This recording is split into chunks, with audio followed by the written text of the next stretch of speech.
We're going to talk about chipping today, doing the limbo and doing the high jump, really using different clubs more than changing techniques. To start with, very narrow stance, ball in the middle, hands in pressure way forward with no flipping of the wrist. If we use a club like a 9-iron, it's going to go under the noodle. We're going to do the limbo. Ball's going to land 1 foot short, trundle up to the hole. Very, very, very safe. Most of the players on TV chip with their 56 or their 60. Looks like more of a pitch, but again, we can start with the ball in the middle, hands in pressure forward. It will have to be a little bigger swing, but as I have the pressure forward and don't flip my wrists and hit down, the ball is going to go up and do the high jump instead of the limbo. So which one of these two is better? Depends on the player, depends on the obstacles in front of us. Another way to practice this with our noodles here is get so close to the noodle that even though your body is moving, I don't want the club to hit the noodle. Obviously, this one will go under.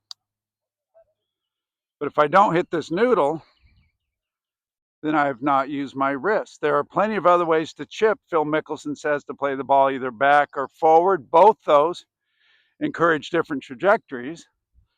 My favorite way to teach chipping is with the Punisher, named by Mike Berger over there, the Punisher.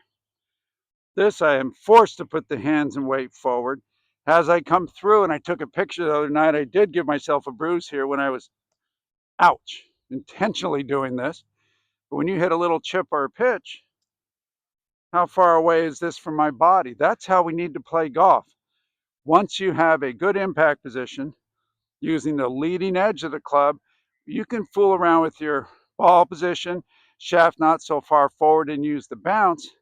But the players on TV are pretty talented to swing shallow, use the bounce, and still control the low point of their swing. I want us up here mastering this first, then we can go to the bounce. So with the Terminator, ball in the middle, hands and weight forward. And obviously, the gap wedge is going to go right up here and hit this. It won't go high or low. But if you are an average golfer, a recreational golfer, who might occasionally stay back and hit it fat or thin, trust me, this bump and run club, even though I'm going to do it incorrectly, will be a better result, even though that wasn't a good swing. But what I want out of all my students is to learn to have the weight forward, shaft forward, no wrists, and pinch the ball into the turf. Compress, whether you're using an 8 or 9-iron, going under, doing the limbo, or whether you're doing the high jump. No flop shots allowed though, too dangerous.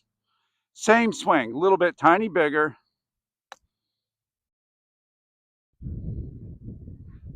and the ball goes higher. Thank you. Got a right-handed Punisher here. When Jeremy hits his little shot, he is not going to flip and hit himself, go home with a bruise.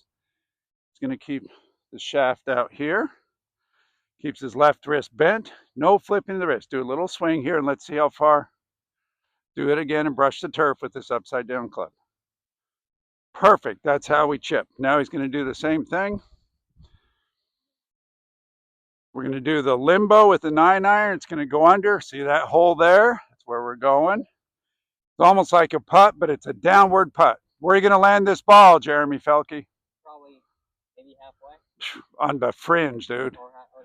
On the fringe, if the hands are far enough forward. Okay, but that would have, don't move. That would have hit you right here, and that's why you hit it fat. Sure, when you fin, ball will be in the middle or back in the stance. None of this stuff, because then you're going to hit it too high. Holding on way too tight. This is important for the students. You got to be relaxed.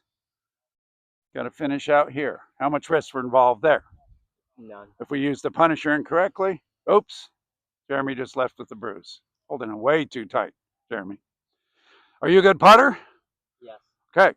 Then we're leaning way forward, but we're doing a baby putting stroke that's going to land right here.